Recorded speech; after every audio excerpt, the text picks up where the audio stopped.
प्रसन्नाङ्गरागं प्रभाकाञ्चनाङ्गं जगद्भीतिशौर्यं तुषाराद्रिधैर्यम् तृणीभूतहेतिं रणोद्यद्विभूतिं भजे वायुपुत्रं पवित्राप्तमित्रम् भजे पावनं भावनानित्यवासम् भजे बालभानं प्रभाचारुभासम् भजे चन्द्रिकाकुन्दमन्दारहासम् भजे सन्ततं रामभूपालदासम् भजे लक्ष्मणप्राणरक्षातिदक्षं भजे तोषितानेकगीर्वाणपक्षम्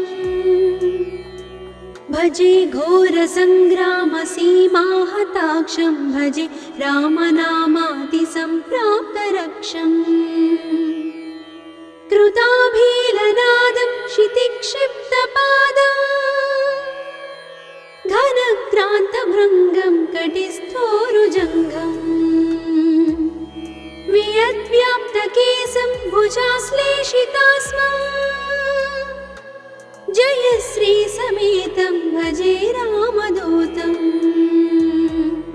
चलद्वालघातं भ्रमच्चक्रवालं कठोराट्टहासं प्रभिन्नाब्जजाण्डम्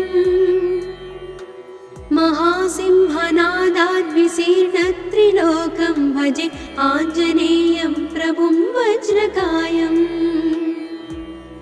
रणे भीषणे मेघनादे सनादे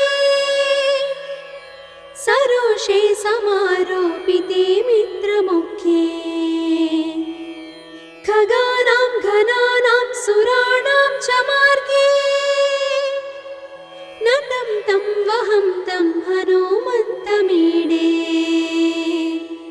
कनद्रत्नजम्भारिदम्भोळिधारं कनद्दन्तनिर्धूतकालोग्रदन्तम्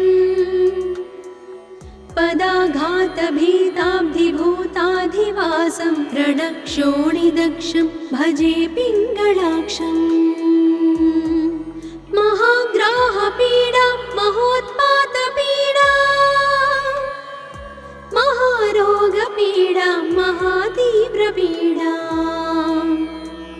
हरत्यासुते पादपद्मानुरक्तो नमस्ते कपिश्रेष्ठ रामप्रियो यः सुधासिन्धुमुल्लङ्घ्य नाथोग्रदीप्तः सुधाचौषधीस्ता प्रगुप्तप्रभावः षडद्रोणशैलस्य सारेण सेतुं विना भूस्वयं कः समर्थः कपीन्द्रः निरातङ्कमाविश्य लङ्कां विसङ्गो भवानेव सीतातिशोकापहारी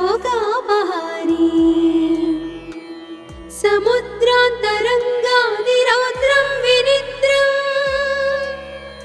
विलङ्घ्योरुजङ्घस्तुतं मर्त्यसङ्घः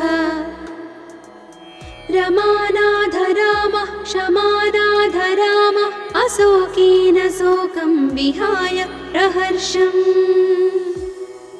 वनान्तर्घनं जीवनं दानवानं विपाट्य प्रहर्षात् हनूमान् त्वमेव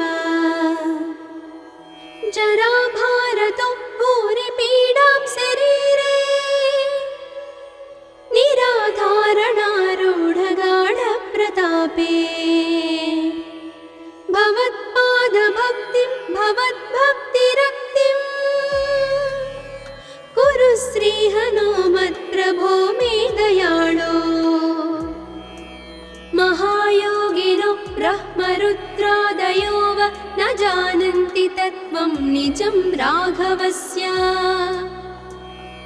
कथं ज्ञायते मातृसे नित्यमेव प्रसीद प्रभो वानरेन्द्रो नमस्ते नमस्ते महासत्त्ववाहाय तुभ्यं नमस्ते महावज्रदेहाय तुभ्यं नमस्ते परीभूतसूर्याय तुभ्यम्